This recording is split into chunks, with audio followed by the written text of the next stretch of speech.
Cultura Geral. Apoio Faculdade Milton Campos. Conceito máximo no MEC. A faculdade com maior número de aprovados na OAB.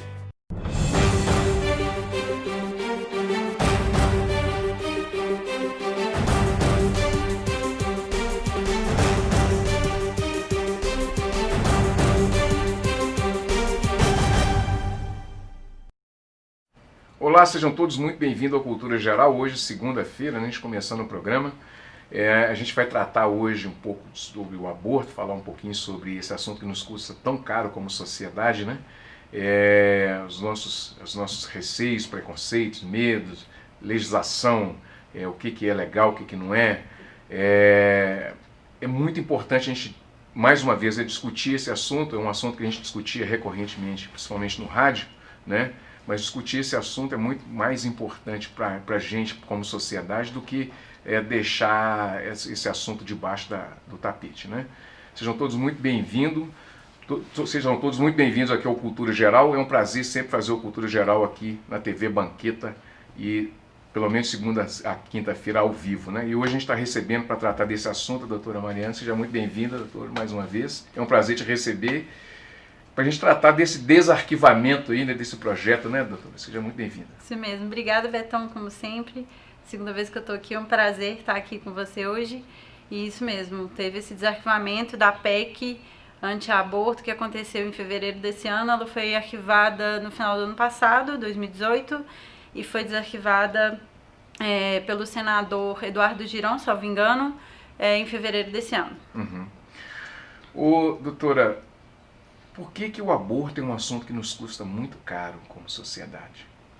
O aborto é um assunto muito polêmico porque tem muita gente que entende que a partir do momento em que existe um feto, já existe vida. Então tem uma discussão também até da ciência, né, em si, de se falar que existe vida desde que há uma concepção dentro do corpo da mulher.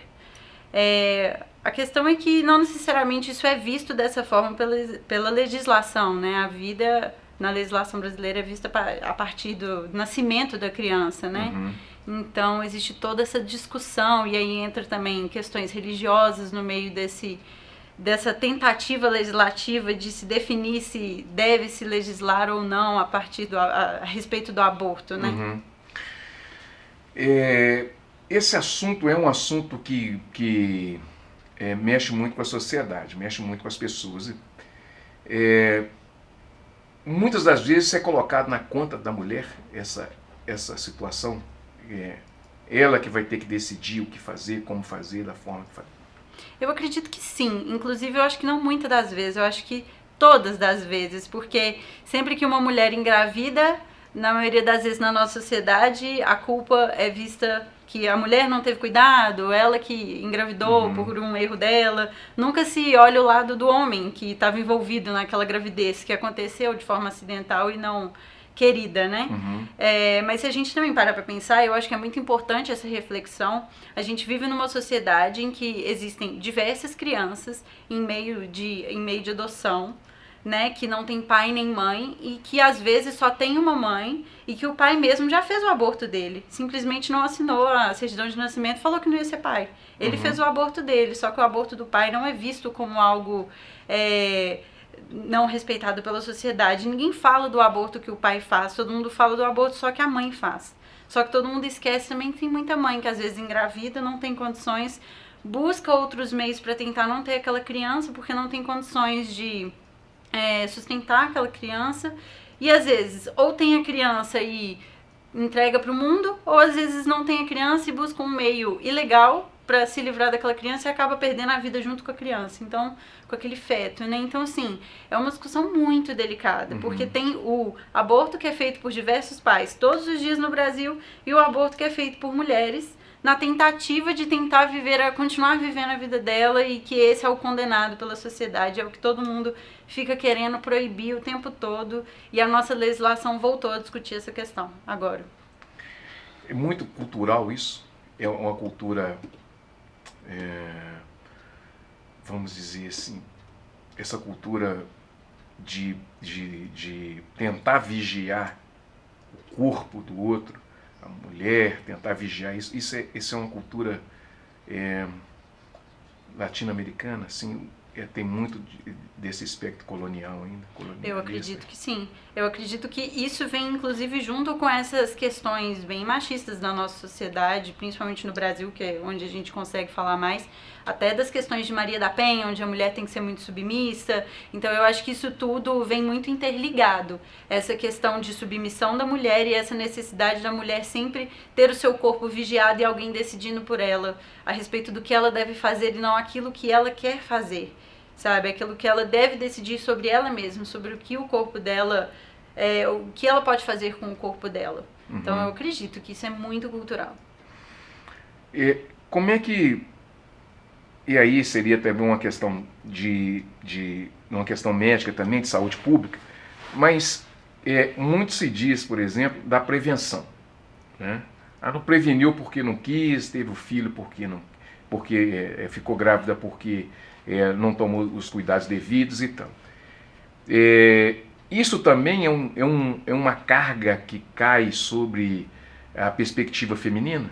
Acredito que sim, demais, até porque a gente esquece as pessoas que criticam isso e falam que mas não se cuidou porque não quis, não usou nenhum tipo de preservativo porque não quis, alguma coisa que pudesse impedir aquela gravidez por erro, por culpa dela, e sempre dela, né? Nunca falam do homem também nesse quesito, mas eu acho que as pessoas esquecem que não é normal no Brasil a educação sexual ser falada nas escolas. E isso quando a pessoa vai à escola.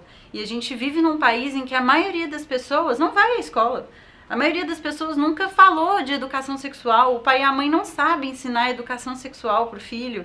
Então como é que você quer que uma pessoa que nunca ouviu falar de educação sexual, que nunca sequer vai à escola direito, que sequer tem ensino fundamental, no diploma de escola, como é que você quer que essa pessoa entenda que ela tem meios contraceptivos de utilizar para se prevenir a ter um filho?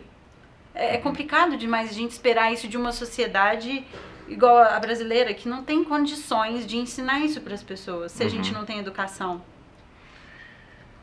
E aí eu vou emendar uma pergunta. Nós sabemos, é um assunto que a gente recorrentemente fala aqui, fala em todos os lugares, que a educação é a salvação, né? Inclusive o Barack Obama teve aí, quer dizer, precisa vir, alguém tem que vir sempre falar assim, gente, tem que cuidar da educação e tal. Pelo amor de Deus, né? Você está sentindo você está sentindo um movimento de retrocesso na sociedade que a gente tem vivido, assim, não só no Brasil, mas no mundo inteiro? Você está sentindo esse recrudescimento assim da sociedade? Tenho sentido isso sim. Isso até me deixa um pouquinho preocupada, porque pouquinho não, bastante, porque a educação, sem dúvidas, é a solução para tudo. Educação, ela é a primeira coisa que todo mundo tem que ter na vida. E para viver no tipo de sociedade que a gente vive hoje, que a gente determinou que existe no mundo hoje, sem educação ninguém consegue sobreviver. E eu tenho sentido, sim, que o mundo, da forma que ele está seguindo hoje, ele está indo por um caminho em que a educação está sendo deixada de lado. E isso eu acho muito problemático. Eu faço parte de um grupo que chama Direito na Escola, em que diversos advogados, pessoas do meio do direito, somos todos voluntários e a gente vai à escola, qualquer escola pública, na maioria das vezes são escolas públicas, dar aula sobre direito. E é cada coisa que a gente escuta, é cada situação que a gente vê, principalmente nas escolas públicas, que são, na maioria das vezes, as mais precárias, até de situação. Às vezes um aluno não tem uma cadeira para ele sentar. Gente, como é que você quer que um aluno aprenda se ele não tem uma cadeira para ele sentar, né? Então, assim, a educação ela é deixada de lado todos os dias e de alguma forma, tanto pelo político, às vezes pelo próprio professor que às vezes está cansado, não está recebendo o salário direito, não tem situações de qualidade para ele conseguir dar aquela aula. Pelo menino, pelo aluno, que às vezes não tem um meio de transporte para ele conseguir chegar na escola, e às vezes ele está indo para a escola só para receber a merenda, aí ele chega lá, nem a merenda tem. E aí, como é que um menino desse vai aprender? Como é que uma criança dessa vai aprender? Então, assim, são vários quesitos que no final das contas se resumem a um único: falta de atendimento público à escola e a preferência da educação para as nossas crianças e os nossos adolescentes. E eu acho que isso está sendo deixado de lado demais. Mariana, política pública e essa divisão de pautas, né, na sociedade brasileira, que é um movimento também mundial, é um agravante para que se relativize determinados tipos de direito? Por exemplo, vou me fazer entender melhor. Cada vez que a gente divide uma pauta, se você tem uma pauta de bem comum, né, nela se abarca todos os direitos, né? Quando você divide, você coloca, por exemplo, um direito e o outro quer colocar o direito dele, cada um coloca o seu direito em pauta. E acaba que não consegue atender nenhum deles. Tá aí também uma dificuldade que a gente tem como sociedade. As mulheres, né, os negros, os transexuais e tal, se unir. Está faltando essa união de bem comum novamente e viver em comunidade. Falar, olha, a defesa dos meus direitos passa também pela defesa dos seus. Então vamos juntar todo mundo e fazer um elo, mais uma vez criar esse elo. Passa por aí? Eu acho que passa por aí, mas eu não sei se... eu não vejo, pelo menos eu, Mariana, não acho que falta união nesse sentido. Eu acho que falta foco, talvez. Por exemplo, querendo ou não, o meio dos LGBTs, por exemplo, acabaram de ter uma conquista muito importante em pauta pública que, por mais que não tenha vindo através de Congresso Nacional, que era o que deveria, não é mesmo? Veio através do STF, que foi a criminalização da homofobia. E isso foi uma batalha que ela veio de muito tempo atrás, mas ela finalmente foi conquistada, porque eles tiveram foco de continuar essa batalha. Então eu acho assim, que as pessoas que estão sentindo que têm certos direitos tolhidos, suprimidos, eu acho que elas estão unidas, só que a gente está vivendo uma bagunça da sociedade tão grande atualmente no Brasil que sequer a gente está conseguindo ter um foco em alguma pauta de extrema importância. A gente tem tanta pauta importante que simplesmente tem outras coisas que estão sendo vistas como mais importantes e outras estão sendo deixadas de lado. Gente, a questão, uma PEC como essa, que já tinha sido arquivada, foi desarquivada agora, causando mais polêmica ainda esse assunto. É um assunto que não sei se era o momento para se rediscutir, sendo que tem tantas coisas acaloradas no Brasil atualmente. O Brasil está tão separado, polarizado. Não acho que essa era uma pauta importante de se discutir agora, apesar de ser um assunto importante. Mas não sei se era o melhor momento para se fazer isso agora. Mariana, antes da gente ir para o intervalo, direito e aborto, como é que nós podemos transacionar isso aí? Fazer essa linha de... Falei o termo certo? Nem sei. Mas como é que nós podemos fazer essa linha entre o direito e o direito da pessoa escolher aquilo que ela quer ou não? Eu acho que... Bom, eu acho que eu tô até pondo um pouco de política envolvendo aqui agora. Mas eu acho que isso faz parte. Não tem como, mas eu acho que é o seguinte, eu acho que a gente tem que pensar, assim, nessa questão de direito à vida como algo importante a se preservar. Porém, a gente também tem que pensar que na vida que já de fato existe, o que ela tem direito à liberdade do próprio corpo. Qual que é esse direito que ela tem? Entendeu? Uma vida que ainda nem de fato nasceu tem mais direito sobre uma vida que já de fato existe e sobre a liberdade do próprio corpo dela? Qual que é o peso? Acho que a gente tem que tentar achar o limiar dos pesos aqui e ver qual que é mais importante. E é uma discussão que é assim no mundo inteiro. O mundo inteiro é dividido com relação a isso, né? Existem estados de outros países e outros países que já definiram que tem aborto, que não tem aborto, e que é discutível ainda, mas eu acho que a gente tem que começar a pensar isso, uma vida que não de fato nasceu, que tem gente que já considera vida, e alguém que já é vivo, já está usufruindo da sua vida, ele está perdendo a liberdade de utilizá-la como bem quer. Qual que é o maior peso? Bom, gente, deixa eu fazer um intervalinho, 1 minutinho, a gente volta com mais Cultura Geral. Não saia daí.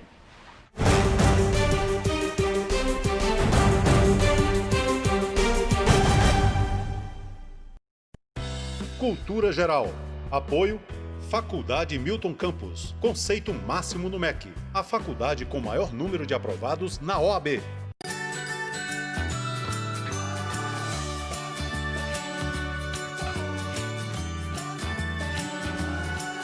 Eu uso nas minhas obras madeira de reflorestamento e reaproveitamento para estar colaborando com o meio ambiente, né? Essa oficina de temperos tem tudo a ver com a Semana do Meio Ambiente, porque nós estamos usando, né, ervas que nós temos na nossa horta, proporcionando isso para a gente de mais conhecimento, melhoria de saúde. A importância de qualquer centro de educação ambiental é a gente passar às pessoas a importância do meio ambiente, educando-as de forma que elas possam preservar o futuro da nossa criação, né? Então, você tem que preservar o meio ambiente para poder, no futuro, já ter comida, madeira, plantas e oxigênio, para tudo ficar bonito como está agora. A NL Shops é uma empresa inovadora e diferenciada que se destaca mais e mais a cada dia neste tão concorrido mercado cervejeiro devido à alta qualidade do seu chopp e da sua cerveja artesanal. E claro, por ter como princípio a excelência no atendimento ao cliente, entendendo que cada um de seus clientes é único e por isso merece um atendimento personalizado e exclusivo. Ofereça para seus convidados o chopp da NL Shops ou a Zig Zag Beer, a melhor cerveja artesanal da região. Não perca tempo, contrate já a NL Shops. Cultura Geral. Apoio Faculdade Milton Campos. Conceito máximo no MEC. A faculdade com maior número de aprovados na OAB.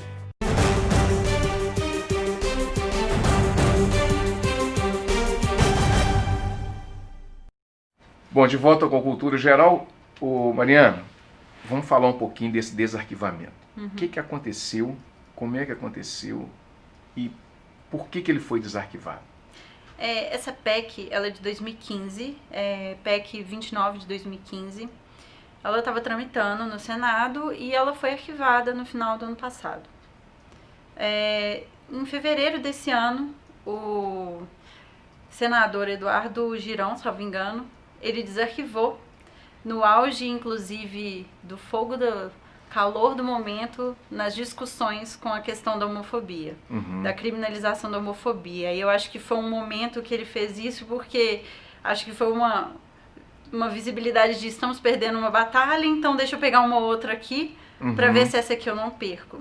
Só que como ele sabia que era uma questão muito polêmica a se discutir, tendo em vista que o Código Penal hoje já não proíbe o aborto para questões em que a mãe pode estar correndo risco de vida, para questões de estupro e agora para questões de feto anencéfalo, e que são questões de conquista que já foram muito bem vistas, inclusive pelo STF aqui no Brasil.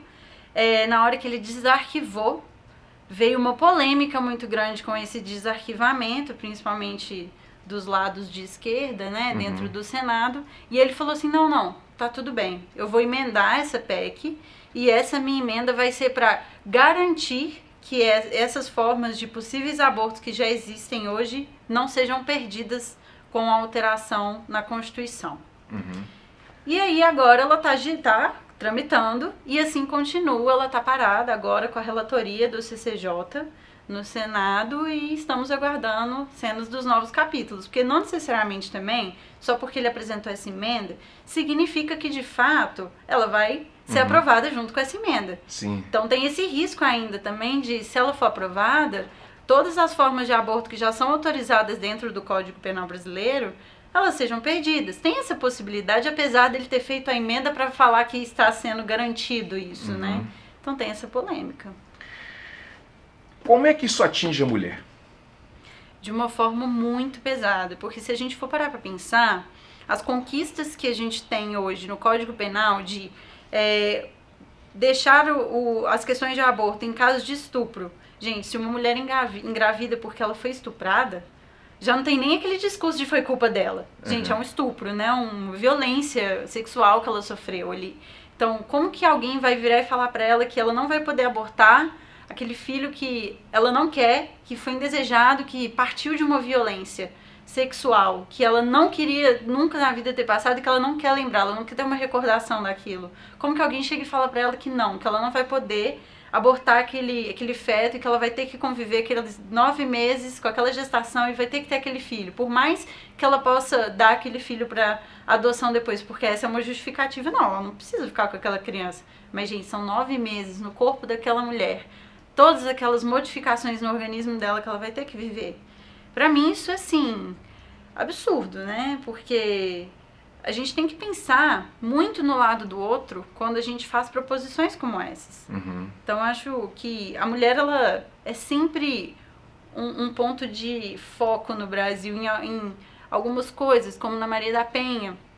Sempre as pessoas falavam que não precisava de legislações como a Maria da Penha, porque uma mulher tem os mesmos direitos que o homem.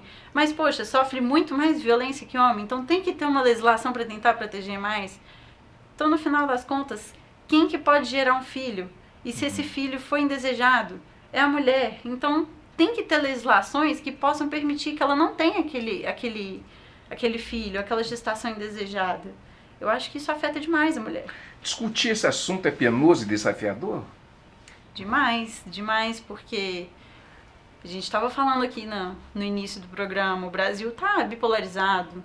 Tem aqueles que acham absurdo você querer falar em um aborto e aqueles que acham também absurdo você não querer falar no aborto. Também não tem o meio termo, a gente também não tá conseguindo achar um meio termo entre as pessoas. Hoje no Brasil a gente vive o meio termo, que é o aborto é proibido, mas tem as exceções. Né? A gente tem aí um meio termo das exceções, que são essas 3 que eu falei aqui, que estão correndo risco de poderem acabar. Então, assim, a gente está vivendo um fio, uma linha muito tênue e é perigoso, porque eu acho que independente da decisão que for tida com essa PEC, vai ser problemático, vai ser muito problemático. Nós estamos vivendo, eu olho para baixo, gente, mas não estou olhando pergunta não, viu, gente? Nós estamos vivendo um momento de não diálogo. O diálogo está perecendo e esse diálogo também está morrendo pela falta de ideias, né? De ideias novas, de discussões novas, né?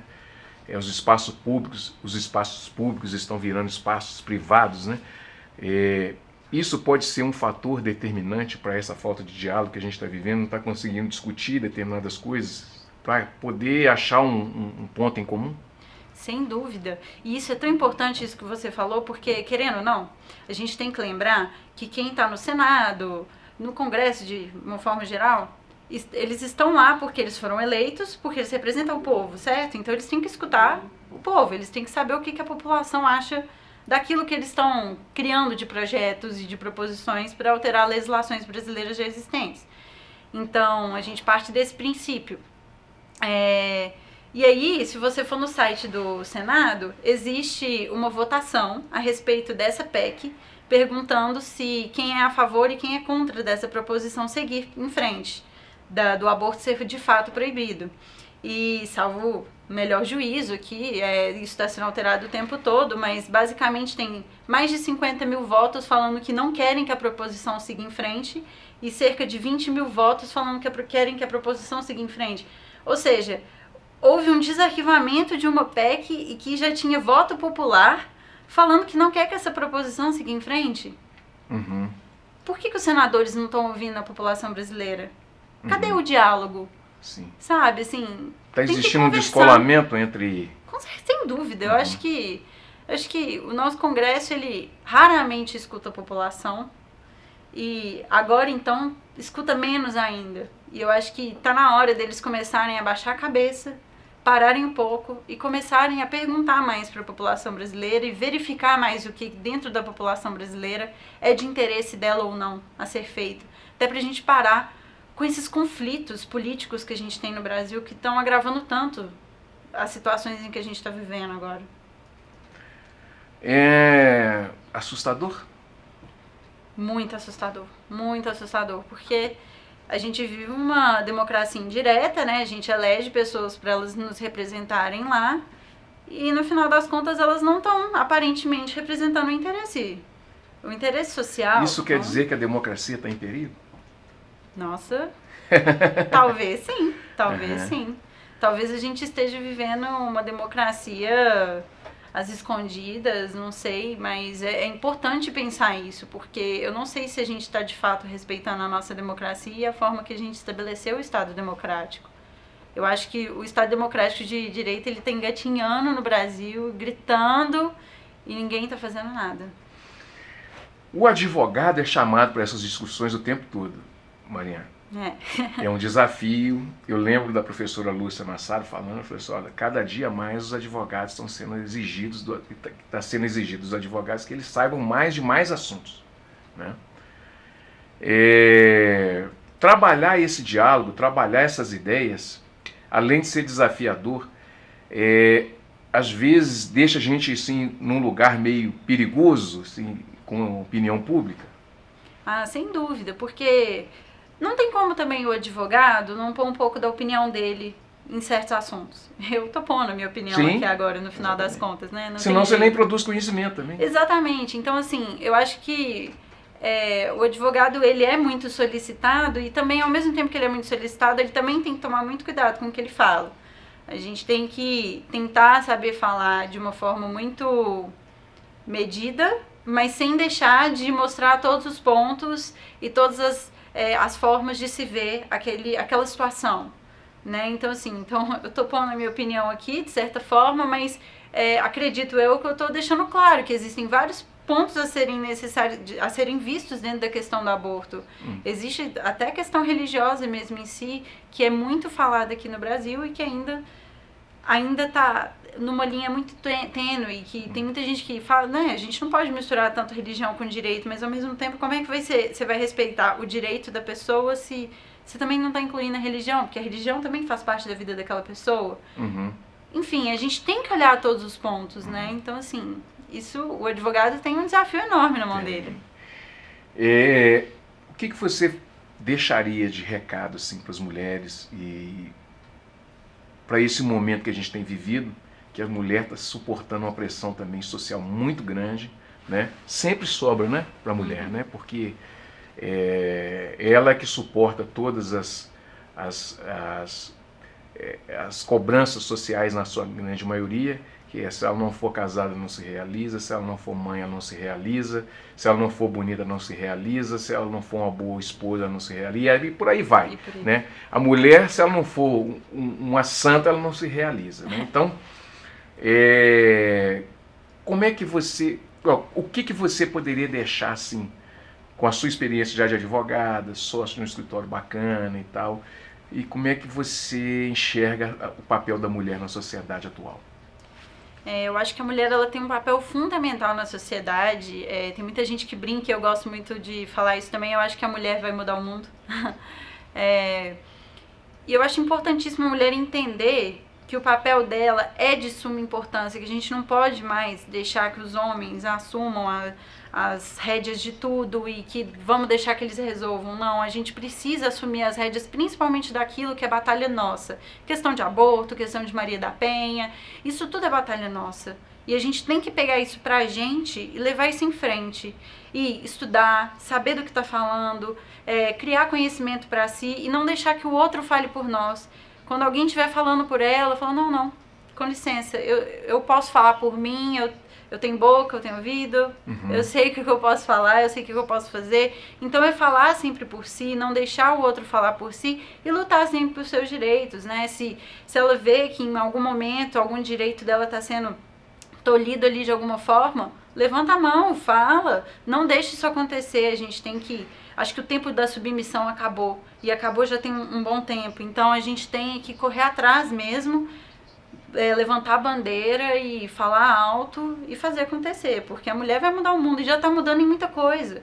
Eu acho que, por exemplo, até a bandeira dos LGBTs tem muita força de mulher junto com isso, com esse meio deles, então a gente tem que correr atrás mesmo, sem dúvida.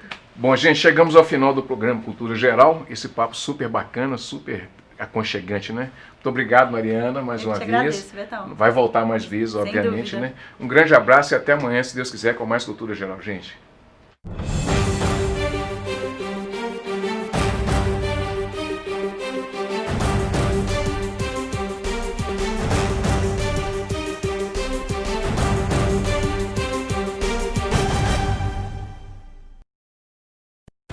Cultura Geral. Apoio Faculdade Milton Campos. Conceito máximo no MEC. A faculdade com maior número de aprovados na OAB.